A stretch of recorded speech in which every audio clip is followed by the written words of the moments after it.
Welcome to Beyond the Dark, where we plunge headfirst into the realms of the unexplained, the mysterious, and the extraordinary. I'm your host, Jay Rockwell, and together we'll navigate the shadowy corridors of ufology, explore the world of cryptids, and venture into the cosmic unknown. From extraterrestrial encounters to the secrets of the paranormal, we leave no stone unturned. Join me as we embark on a journey that transcends the boundaries of reality.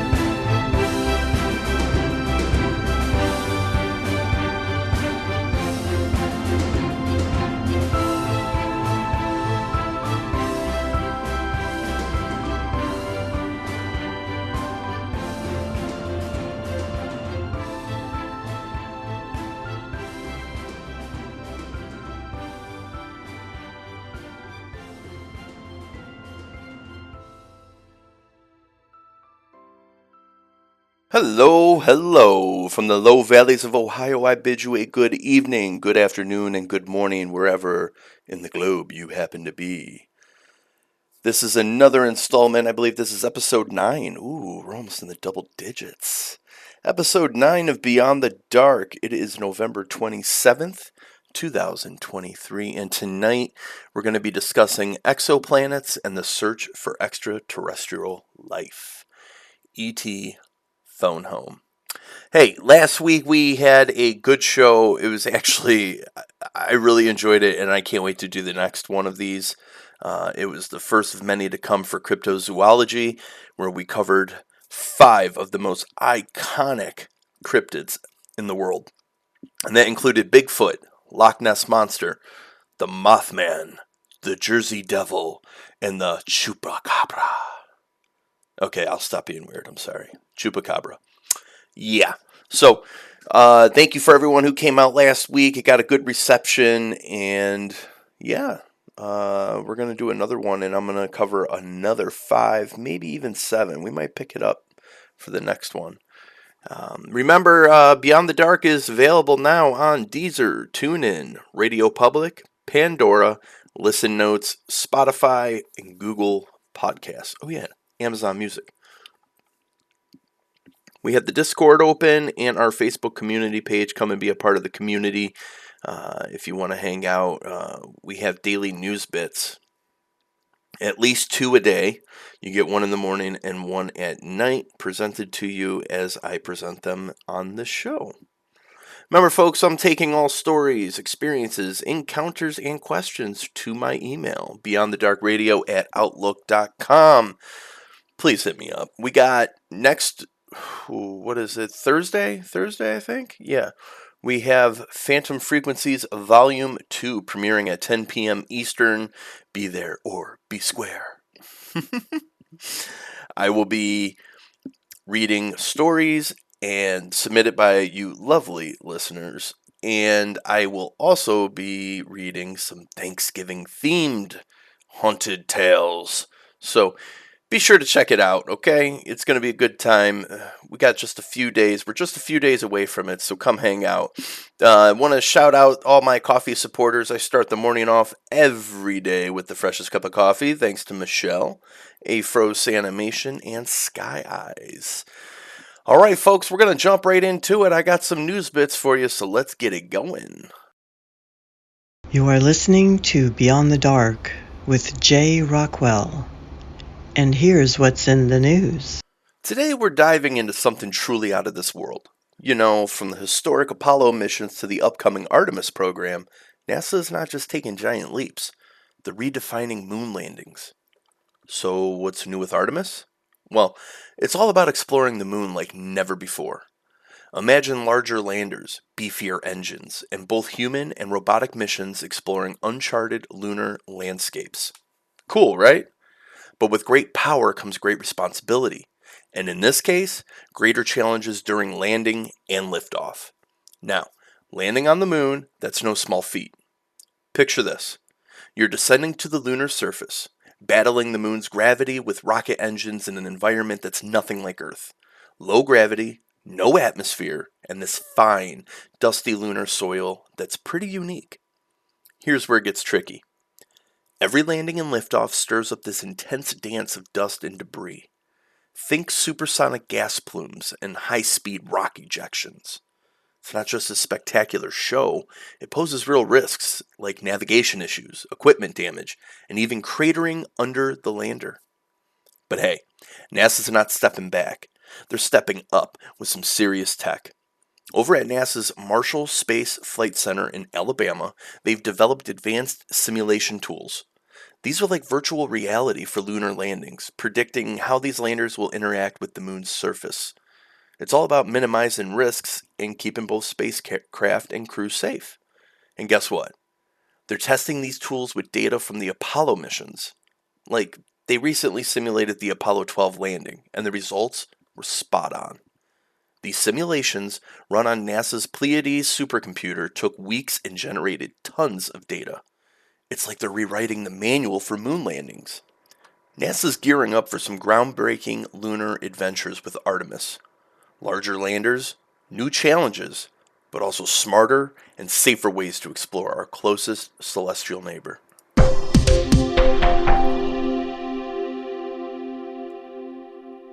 Imagine, if you will, a universe where the mess in your bedroom is a gateway to understanding the deepest secrets of space. Wild, right? Well, that's exactly where we're headed with a bit of help from the world of astrophysics. So there's this big, brainy concept called entropy. Picture entropy as the art of counting the ways you can shuffle things around in a room without really changing the overall scene. If your room is spotless, it's like a low entropy state. Everything perfectly in place, just one way to keep it that way. But let's be real. How long does that last? I know with me, it's not long. Now think about tossing a sock into the mix. Suddenly, your room's not so tidy. That sock could land anywhere. On your bed, the floor, half sticking out of a drawer. My wife loves it when I do that. Each spot it lands in is a new version of your room. Same room, different mess. That's higher entropy for you. But here's where it gets wild. When astrophysicists look at black holes, they see the champions of entropy. Imagine the messiest room possible. That's like a black hole, but on a cosmic scale. These space giants pack the highest entropy possible, more than any other spot in the universe. It's mind-bending, really. Jacob Bekenstein, a big name in physics, found out two things about black holes that are real head-scratchers. First off, the amount of entropy in a black hole, it's off the charts. They're like the universe's record holders for cosmic clutter. But here's the kicker. When you add anything to a black hole, like information, it grows.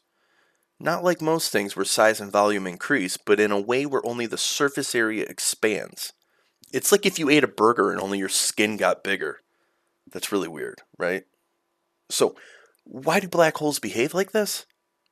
What's the universe trying to tell us with this strange link between black holes, quantum mechanics, and the very fabric of information?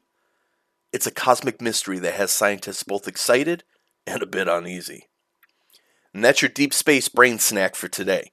Whether you're tidying your room or pondering the mysteries of the universe, remember, there's always more to discover, especially when it comes to the intriguing world of black holes.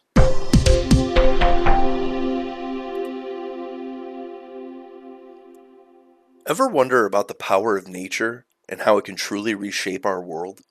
Well, today, I've got a mind-blowing story just about that. Picture this. This is going to be a mouthful here. This is going to sound pretty funny. The Hunga Tonga Hunga Ha'apai volcano. I know, I'm going to get an email about that one. Jay, you're awful. It's January 15th, 2022, in the South Pacific. This volcano doesn't just erupt. It sends shockwaves felt across the globe, triggering tsunamis from Tonga all the way to the United States. But that's not all. Researchers from Harvard's School of Engineering and Applied Sciences and the University of Maryland have discovered something even more astonishing. This eruption wasn't just a spectacle of nature, it was a game changer for our atmosphere, particularly the stratosphere. So what happened up there?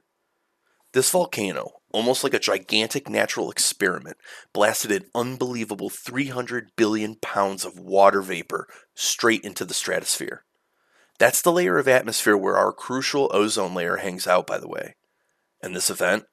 It was a record breaker, the largest explosion ever recorded up there. Now, the aftermath of this eruption was like a domino effect in the sky.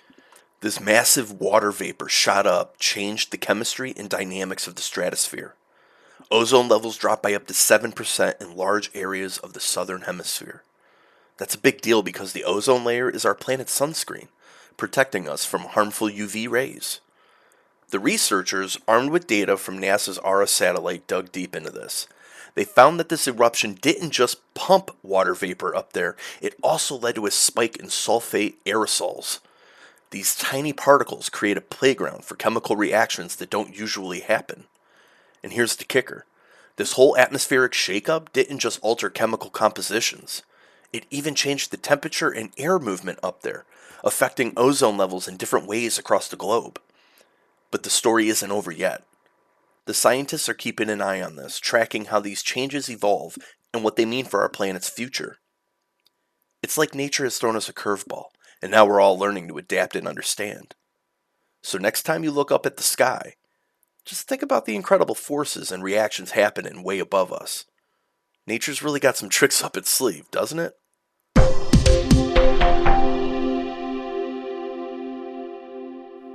Alright, I've got a fascinating piece of news that sounds like it's straight out of a seafarer's legend.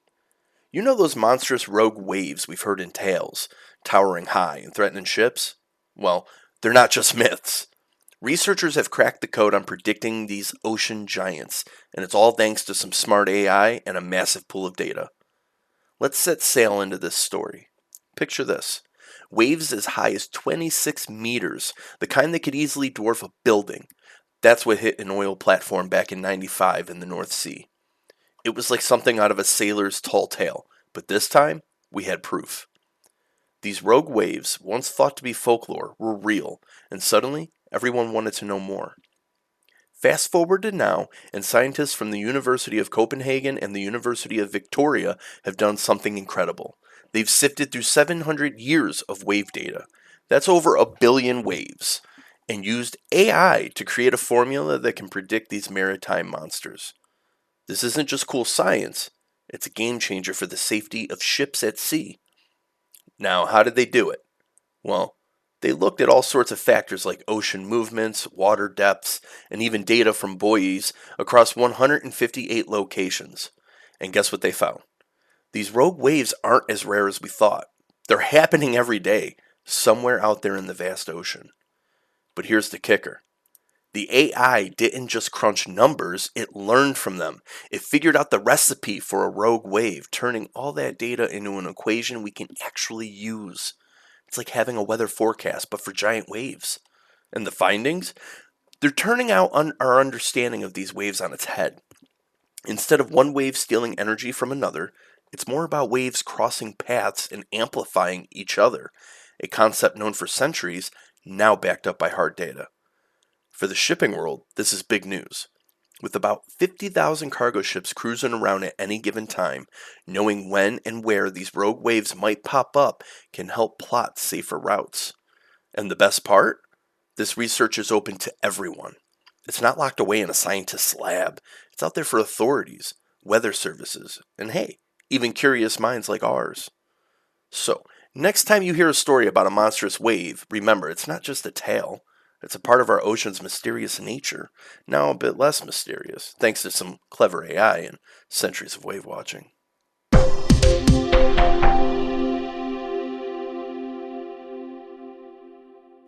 Over in Japan, there's a growing concern about productivity at work, and it seems the culprit might just be a lack of good old-fashioned sleep. You see, with an aging population and fewer babies being born, Japan's workforce is shrinking. Companies are really getting into this idea of keeping their employees healthy to keep their work sharp. But here's the kicker. No one really knew what lifestyle habits were messing with their employees' performance, and if men and women were affected differently. So, researchers decided to play detective with the lifestyle habits of over 12,000 corporate workers. They looked at everything from smoking and exercise to how much sleep these folks were getting. And guess what they found out? It turns out not getting enough sleep is the biggest reason for not doing so great at work. And this is true for both men and women. For the guys, things like smoking, walking slowly, and skipping breakfast were red flags for poor work performance. And for the ladies, eating too fast was a sign. The takeaway from this study, which was published in the Journal of Public Health, is pretty straightforward. Companies should really focus on helping their employees get better sleep, exercise more, and maybe even rethink when they eat dinner. And they should tailor their help based on whether their employees are men or women. So next time you're feeling a bit sluggish at work, maybe think about hitting the hay a bit earlier. Who knew sleep could be such a game changer at the office? And this also brings to mind the sleep pods. My brother-in-law, he works for Nestle, and they have sleep pod rooms to where you can just go in there and take a little nap. I'm talking 15, 20 minutes, maybe 30, or maybe some people spend their lunch hour in there. But places like that are adopting these sleep pods, and they also are adopting gyms in their workplace. So maybe you want to spend your lunch hour on a treadmill or working out. It really does make a huge difference.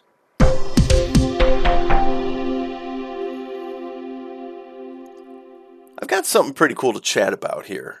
AI and how it's weaving its way into our daily lives, especially for the younger crowd. So let's dive in. It's been nearly a year since ChatGPT made a splash, and boy has it stirred things up. From making homework a breeze to helping pick out the perfect gift, AI is really mixing things up. Take Snapchat's My AI. It's all about letting teens ask whatever's on their mind. And over at Microsoft, they're introducing Copilot, a nifty AI buddy for everyday tasks. Now, this isn't just any tech. We're talking about generative AI, the kind that can whip up new content like text and images. Suddenly, it's something everyone, including our kids, can use. Now, I know what some of you are thinking. AI is cool, but what about the risks? Well, we've got some tips for all you parents out there, okay? First off, AI is not new, but it's definitely grown a lot lately. With bigger databases and more investments, it's become way more accessible. It's a big part of our future, so helping our kids get familiar with it, that's key. Next, remember that AI is pretty smart, but it doesn't think like we do. It's great at creating content, but it doesn't always know the context. So, it's a fantastic chance to teach our kids to be critical thinkers. Ask questions, explore biases, turn it into a learning moment. And about chatbots, they're everywhere, guys. They can be fun and helpful, but it's crucial to remind our young ones that these AI pals are just programs. They don't share our values or beliefs. It's all about algorithms, not emotions. Lastly, let's not forget about those images and videos. With AI, even our photos can tell a story. So, it's important to chat about online privacy and being mindful of what we share. AI is not just a tech trend, it's a gateway to a world of learning and creativity. With the right approach, our kids can really benefit from it. So, let's keep those conversations going and explore this brave new world together.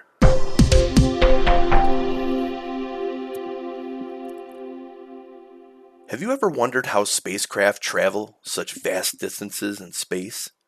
Well, the European Space Agency has a pretty cool trick up its sleeve with their latest mission. The ESA's Jupiter Icy Moons Explorer, affectionately known as JUICE, is making a bit of a cosmic U-turn. It's coming back to Earth, but just for a quick visit. Why, you ask? Well, it's all about using gravity to its advantage. On November 17th, JUICE fired up its engines for a whopping 43 minutes, the longest it's done so far, prepping for a very special maneuver. You see, JUICE is about to do something no other spacecraft has done before. It's going to use the combined gravity of our Earth and Moon to catapult itself towards Jupiter. Sounds like something straight out of a sci-fi movie, right? But it's real. This move is part of a clever trick to save fuel, using the pool of planets and moons to slingshot through space. And here's a fun fact. To pull off this feat, Juice had to burn through a tenth of its fuel. That's about 800 pounds. The folks over at ESA, especially Julia Schwartz from their Mission Control Center, have been working hard to get everything just right. Juice's ultimate destination? Jupiter and its icy moons, Ganymede, Callisto, and Europa. These moons might even have oceans hidden beneath their icy crusts. But before Juice can start exploring these distant worlds, it's got a bit of a space road trip ahead. It'll be weaving through the inner solar system, using planets like Earth and Venus for those gravity-assisted speed boosts. The first big leg of this journey kicks off in August 2024 with that Earth-Moon flyby. ESA's team, including Ignacio Tanco, the spacecraft operations manager, is keeping a close eye on things. They've got more maneuvers to plan, and they're using every bit of data from this recent burn to make sure Juice stays on course. But what makes this mission extra challenging is the unpredictability of some factors, like how the fuel moves in zero gravity.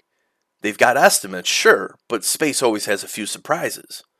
It's a bit of a nail-biter, but if all goes well, Juice won't need its main engine again until it's time to settle into orbit around Jupiter in 2031. So, for now, we wait and watch as this heavyweight space traveler makes its way back to our neighborhood before heading off to unravel the mysteries of Jupiter and its moons.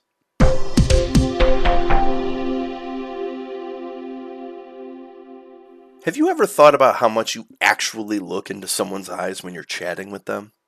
Well, some brainy folks at McGill University and the University of Quebec, Montreal have been curious about this too. They decided to dig a little deeper into our eye-gazing habits during conversations. And guess what? It turns out we don't make as much eye-to-eye contact as you might think. These researchers teamed up and observed people who just met, asking them to work on a survival scenario task together. Here's the fun part. Everyone was wearing these cool mobile eye tracking glasses. So, every glance, every little look was caught on camera. The focus? They wanted to see how often we actually look into each other's eyes or even at the mouth when we're talking. Now here comes a surprising bit. During these conversations, people only spent about 12% of the time looking at each other's faces. And actual eye-to-eye contact? That was just 3.5% of the time. Makes you wonder, right? What's going on in those other moments? But there's more to the story. The researchers found that the little eye contact we do make is super important. It turns out that those brief moments when we lock eyes are crucial for our social connections. They predict how well we'll follow each other's gaze later on. So what does that mean for us?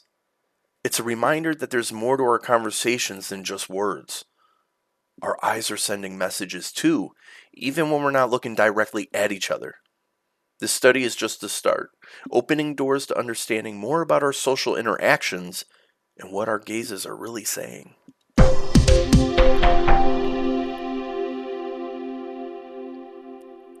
Let's chat about what's happening with NASA after the International Space Station, or ISS as we lovingly know it. In 2031, we'll bid farewell to the ISS as it makes its dramatic exit, diving back to Earth and finding its final resting place deep in the Pacific. It's not just a goodbye to a space station, but to a legacy of international teamwork. But what's next? NASA's looking ahead to a new era where private companies, not governments, run space stations. Think of it as an Airbnb, but in space. These new stations aim to continue the incredible research we've seen on the ISS, pushing the boundaries of what we know about life in space.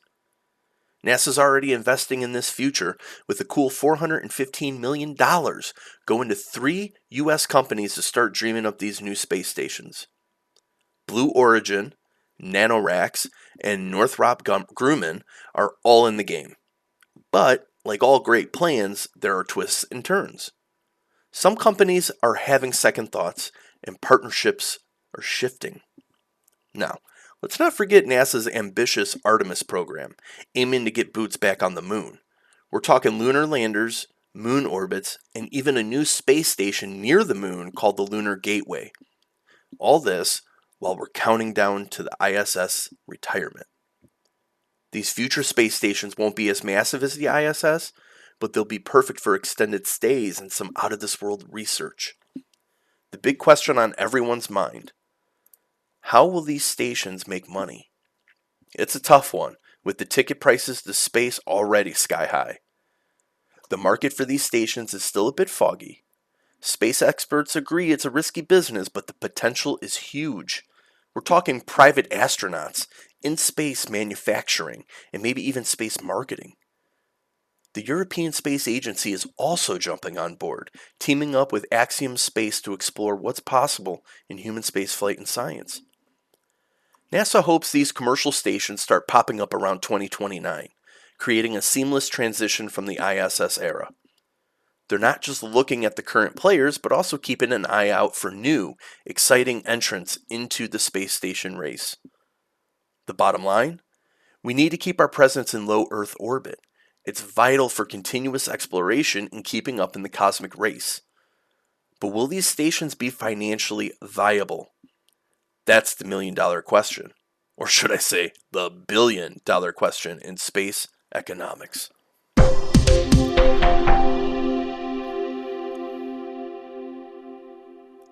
Lastly, let's talk about a fascinating discovery that might make your next cup of joe even more appealing. Scientists have been on the hunt for natural ways to keep our brains sharp as we age, and guess what? They found a promising lead in something many of us love, including myself: coffee. This new buzz is all about a compound called trigonelline, or TG for short. I think I'll stick to the short. It's not just in coffee. You'll find it in fenugreek salads and radishes too.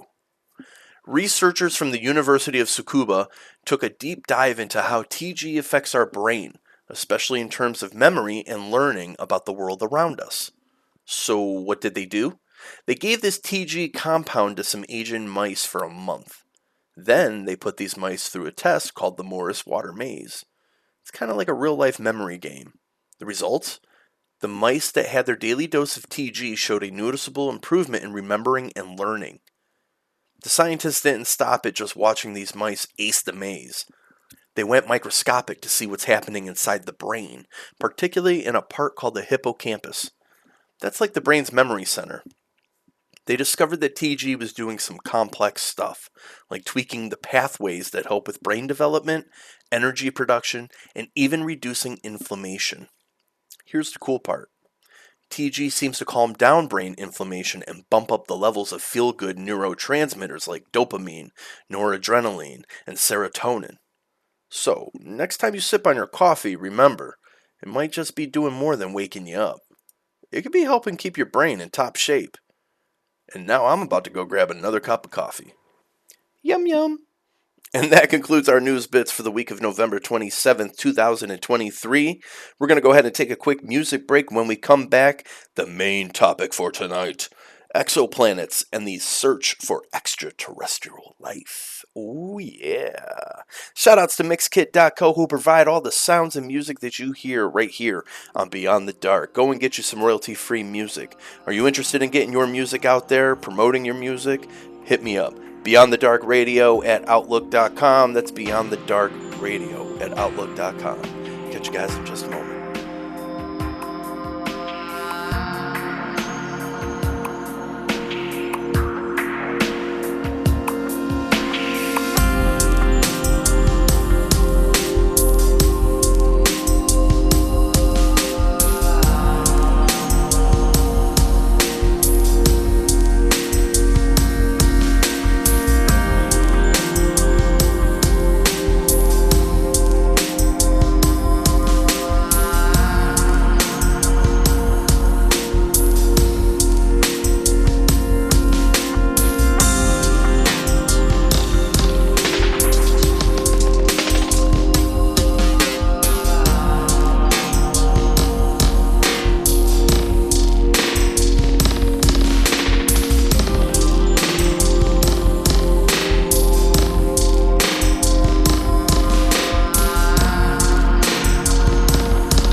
You're listening to Beyond the Dark with J. Rockwell.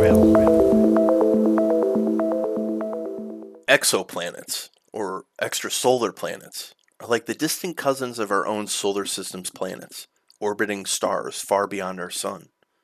It's a universe of possibilities, literally. Each exoplanet discovered opens a new chapter in our understanding of the cosmos.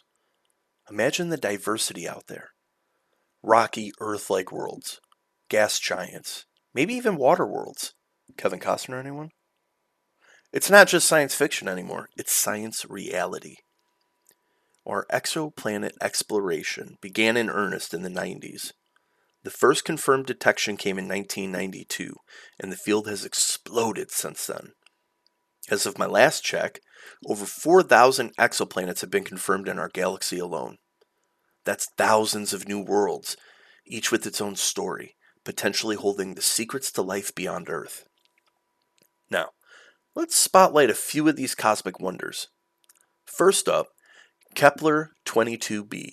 Discovered by NASA's Kepler Space Telescope, Kepler 22b lies about 600 light years away. What's exciting about this planet is it orbits in the habitable zone of its star, where temperatures could allow for liquid water, a key ingredient for life as we know it. This planet is about twice the size of Earth and orbits its star in a 290-day year. Imagine the sunsets there.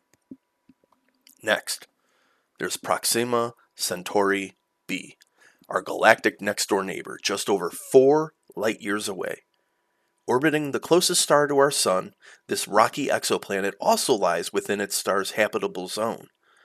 Proxima Centauri b is particularly intriguing because of its proximity.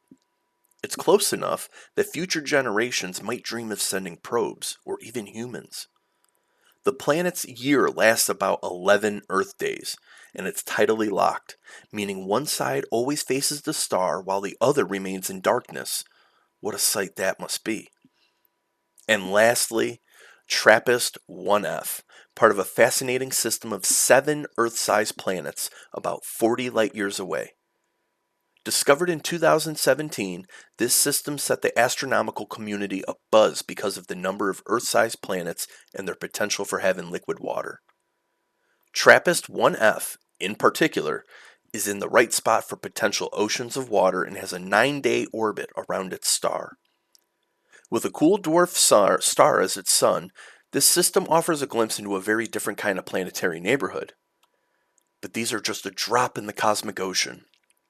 There's also LHS 1140b, a super-Earth that orbits in the habitable zone of its star about 40 light years away. This planet is over 6 times the mass of Earth and could hold significant atmospheres or even oceans. And then there's the curious case of HD 189733b. This one's a bit of a nightmare, actually. Located 64 light years away, it's a giant gas planet where temperatures soar above 1,000 degrees Celsius, and it rains glass, sideways, in 7,000 kilometers per hour winds. Jeez. These discoveries are more than just scientific achievements. They're a testament to human curiosity and our unquenchable thirst for understanding the universe. Each planet tells us a story about the diversity of the cosmos and the potential for life beyond our little blue dot. So, what does all this mean for the search for extraterrestrial life? Well, each discovery narrows down the conditions and places where life could exist. By studying these distant worlds, we're slowly piecing together the puzzle of life in the universe. So, we've found these exoplanets, right? Thousands of them, orbiting all sorts of stars in all sorts of ways. But knowing they're there and knowing if they're home to life are two very different things. How do scientists even begin to answer this monumental question? First off, it's all about the habitable zone, also known as the Goldilocks zone. This is a sweet spot in a planetary system where conditions might be just right. Not too hot, not too cold, for liquid water to exist. Water is essential for life as we know it, so finding planets in this zone is a big deal. But there's more to it than just being in the habitable zone. Let's talk atmosphere. Scientists can analyze the light from a star as it passes through a planet's atmosphere. if it has one. Different chemicals absorb light differently, so by studying this light, we can get a clue about what the atmosphere is made of. We're talking oxygen, methane, maybe even ozone, all possible indicators of life. The James Webb Space Telescope, launched in December 2021, is a game changer. It's like the Hubble telescope on steroids. Webb is designed to look further and with greater detail, particularly at the atmospheres of these distant exoplanets. It could help us detect those chemical signatures that could indicate life. Now, remember those exoplanets we talked about earlier? Scientists are already working on studying their atmospheres and conditions. For instance, TRAPPIST-1's planets are prime candidates. The relatively close proximity and size of their star make them easier to study. We could be on the cusp of some groundbreaking discoveries. But this search isn't just happening in distant star systems. Right here, in our solar system, moons like Europa and Enceladus are intriguing candidates for life. Europa, one of Jupiter's moons, is believed to have a subsurface ocean beneath its icy crust. Enceladus, orbiting Saturn, shoots out plumes of water from its south pole, hinting at a subsurface ocean as well. These moons challenge our Earth-centric view of life and open up new possibilities for life in extreme environments. And let's not forget about Mars. The red planet has been the subject of fascination for centuries. Recent missions like NASA's Perseverance rover are searching for signs of ancient microbial life. Mars once had water, and where there's water, there could have been life. This search for life isn't just about answering a scientific question. It's a journey that delves into the philosophical and spiritual realms. What would it mean for humanity if we find we're not alone? How would it change our view of ourselves and our place in the universe? It's a question that has intrigued humans for centuries, and we're now closer than ever to finding an answer. Our journey into the unknown begins with the Phoenix Lights, a phenomenon that lit up the skies over Phoenix, Arizona in 1997. This wasn't just a fleeting glimpse of something in the night sky. It was a mass sighting witnessed by thousands. The event consisted of two main phases: a triangular formation of lights seen passing over the state, and a series of stationary lights seen in the Phoenix area. Witnesses described them as otherworldly and unlike any aircraft known at the time. The official explanation? Military flares. But many who saw the lights disagree, citing the eerie silence and precise formation that doesn't match with falling flares. This event stands as one of the most enduring UFO sightings, partly because of the sheer number of witnesses and the variety of their backgrounds. Next, let's journey across the pond to Rendlesham Forest in Suffolk, England. It's December 1980, and something strange is happening near RAF Woodbridge, used at the time by the U.S. Air Force. Military personnel, including Deputy Base Commander Lieutenant Colonel Charles Holt, reported seeing strange lights and even an alleged aircraft with hieroglyphic-like symbols. Holt recorded his observations on an audio tape as the event unfolded, adding a layer of immediacy and authenticity to this encounter. The Rendlesham Forest incident is often described as Britain's Roswell, but it's unique in its own right. The involvement of military personnel, the multiple nights of sightings, and the physical traces left in the forest make it a standout case. It's a complex tapestry of radar contacts, sightings, and physical effects that have left researchers and the curious public puzzled for decades. Now, let's talk about the Belgian UFO wave, which spanned from 1989 to 1990. Belgium, a small country not typically known for extraterrestrial encounters, found itself at the center of a UFO sensation. The sightings began in November 1989, with hundreds of people reporting a large, triangular object flying at low altitude. The craft was described as having bright lights and making a gentle humming sound. What sets the Belgian wave apart is the level of investigation it received. The Belgian Air Force took these reports seriously, even scrambling F-16 fighters to intercept and identify the mysterious objects. One of the most famous incidents occurred on March 30th, 1990, when two F-16s were ordered to engage with an unidentified object. The pilots reported that their radar locked onto the target several times, only for it to change position and speed dramatically, eluding their pursuit. These sightings were corroborated by thousands of witnesses, including police and military personnel. Photographs and radar data were analyzed, but no conclusive explanation was offered. The Belgian UFO wave remains one of the most well-documented and intriguing series of sightings to date. These stories, my friends, are just the tip of the iceberg. They represent a global phenomenon that spans decades. From rural landscapes to busy cities, from ordinary citizens to trained military personnel, the stories of unexplained aerial phenomena continue to captivate and mystify us. What do these encounters mean? Are they evidence of extraterrestrial visitors, top secret military technology, or something else entirely? The truth remains elusive, but the search for answers continues. So, we've got these distant, mysterious worlds orbiting stars light years away and these unexplained sightings in our own skies. How do these vastly different pieces fit into the grand puzzle of the universe and our place within it? First, let's consider the psychological impact. Every time we discover a new exoplanet, especially one that lies in the habitable zone, it fuels our imagination and hope of finding life beyond Earth. It makes the idea of extraterrestrial life feel less like science fiction and more like a possibility within reach. This discovery narrative doesn't just expand our scientific understanding, it also changes how we perceive ourselves in the grand scheme of things. It invites us to reconsider our place in the cosmos, not as solitary beings on a unique planet, but perhaps as one of many life forms in a vast, inhabited universe.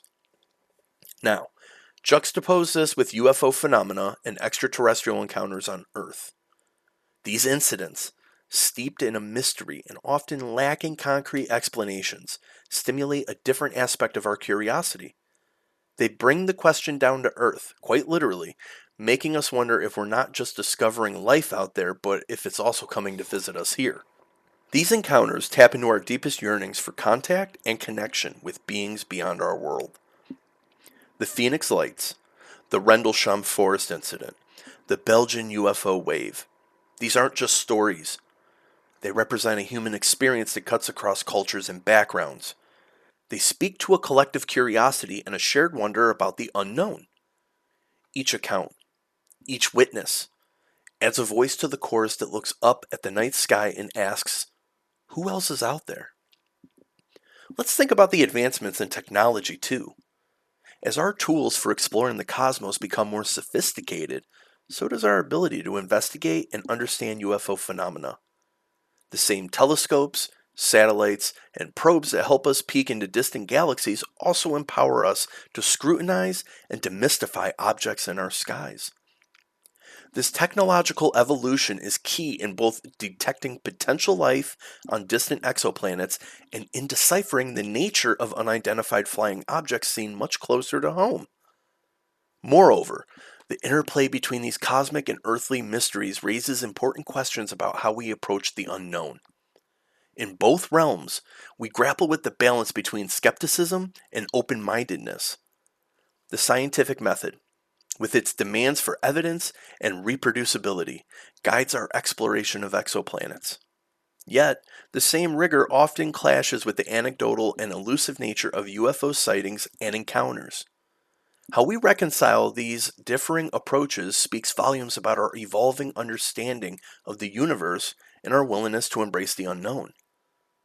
In the end, these two facets of our cosmic journey, the search for exoplanets and the investigation of UFO phenomena, are both driven by an inherent human trait: curiosity.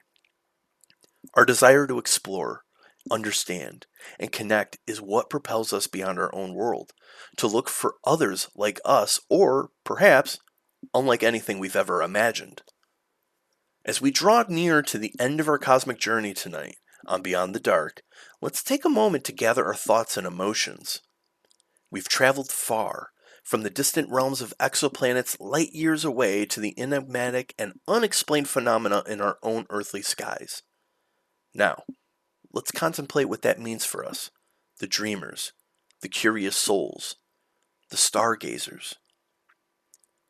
Our exploration of exoplanets and the encounters of the unknown in our skies are not just about finding aliens or proving the existence of UFOs. It's about something much deeper and more profound. It's about our innate human desire to understand our place in the universe. Each new discovery, each unexplained sighting, is a reminder of the vastness of the cosmos and our tiny but significant place within it. Let's ponder for a moment the emotional and philosophical impact of these endeavors. If we were to find definitive proof of extraterrestrial life, how would that reshape our understanding of life, consciousness, and our place in the cosmic tapestry? It would be a discovery unparalleled in human history, altering our perspective on everything from science to philosophy to religion. But even without concrete proof, our search for extraterrestrial life and our fascination with UFOs speak volumes about who we are as a species.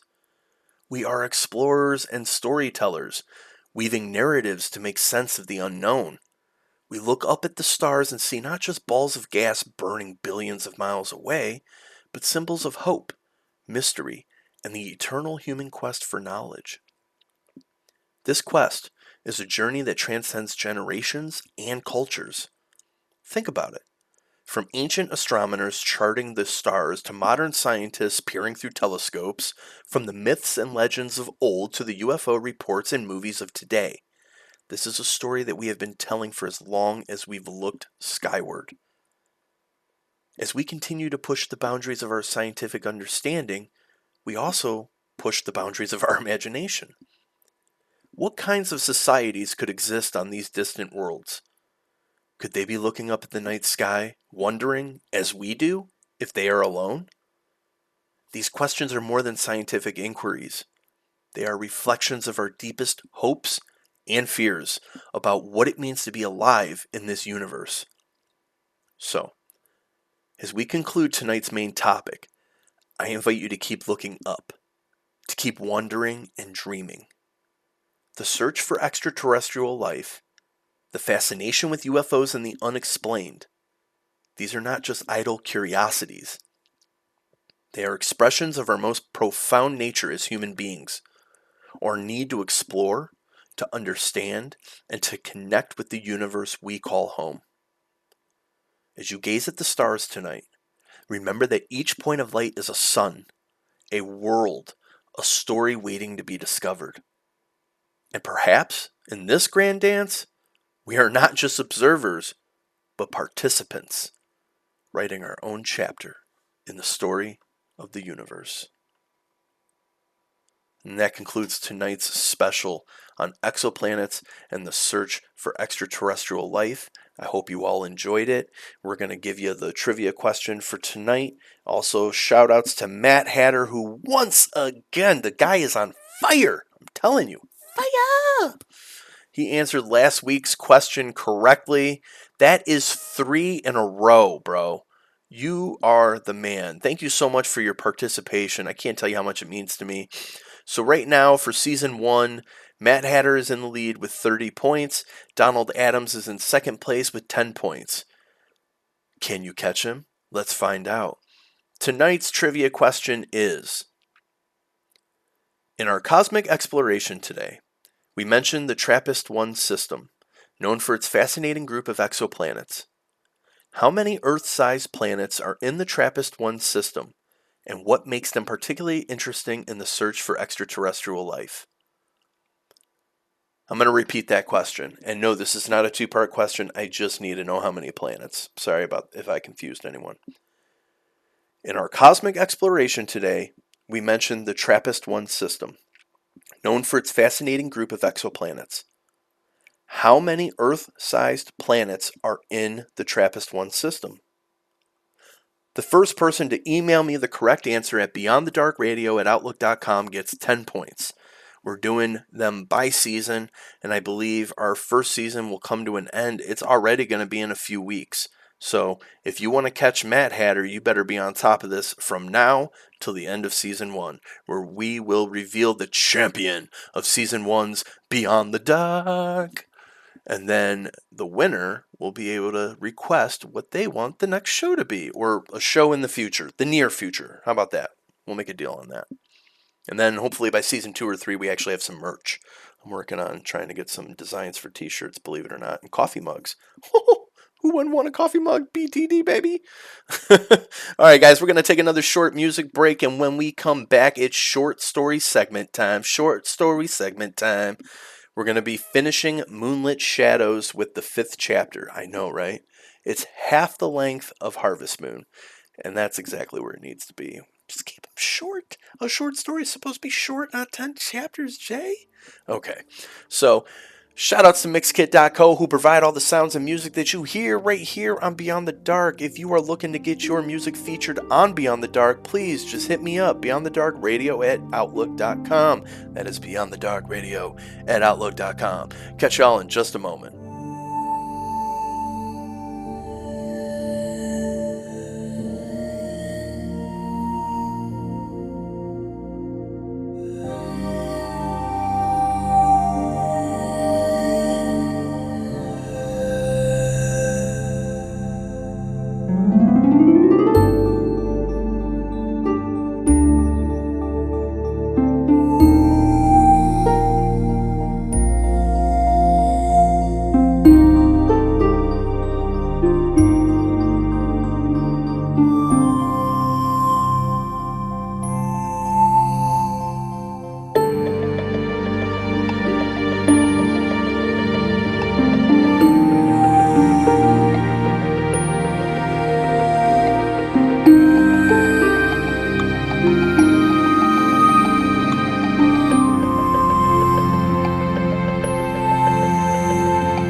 Welcome back to Beyond the Dark with Jay Rockwell. Hey, y'all. I'm back in short story segment time. Okay, I'm trying to put some personality into this stuff, okay? And it's kind of creepy and awkward at this point. All right, guys, we're going to kick off short story segment time. You know how this works by now, I hope. Okay, as always, you can check out the link down below in the description if you want to read along and look at the few images that I included with the chapter. There is only going to be one chapter tonight because this is the end of Moonlit Shadows. And starting next week, we will begin a new short story. Oh, yeah. So without further ado, let's hop right into it. Moonlit Shadows, Chapter 5. The Werewolf's Curse. The moon hung high in the midnight sky, casting an eerie glow over the desolate streets of Derryville. The small town trembled in fear as the series of sadistic murders continued, and the population's suspicion of a maniac grew stronger with each passing day. However, young Timmy had a different theory. He was convinced that the murders were the doings of a werewolf, a creature of the night that terrorized the town once a month. Determined to uncover the truth, Timmy and his loyal friend, Charlie, embarked on a relentless search for evidence.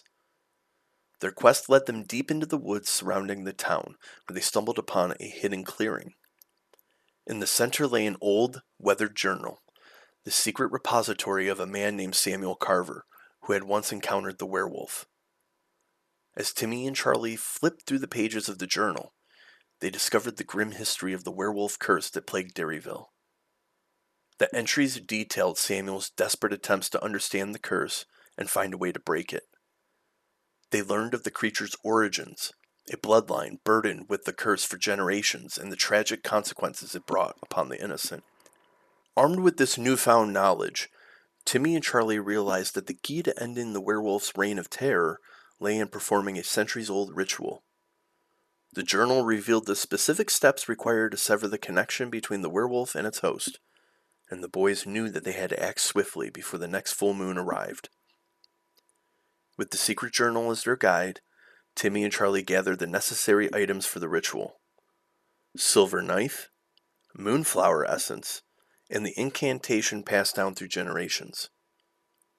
As the moon ascended to its zenith, they ventured into the heart of the forest, their resolve unwavering.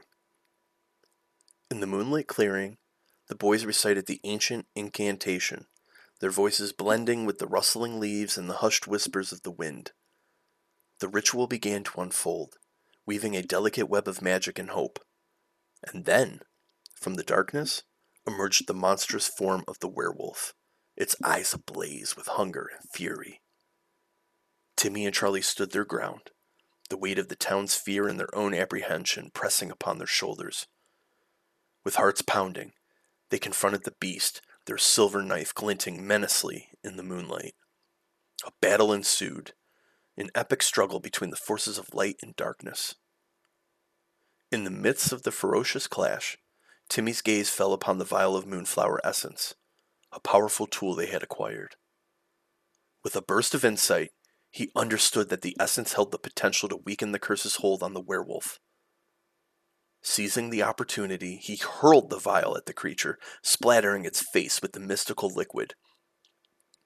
A howl of agony and despair pierced the night as the moonflower essence took effect. The werewolf's monstrous form convulsed, its snarls transforming into cries of anguish. The curse that had plagued Derryville for generations was finally breaking its hold, unraveling in the face of the boys' unwavering determination. As the moon sank below the horizon and the first rays of dawn painted the sky, the werewolf's transformation ceased.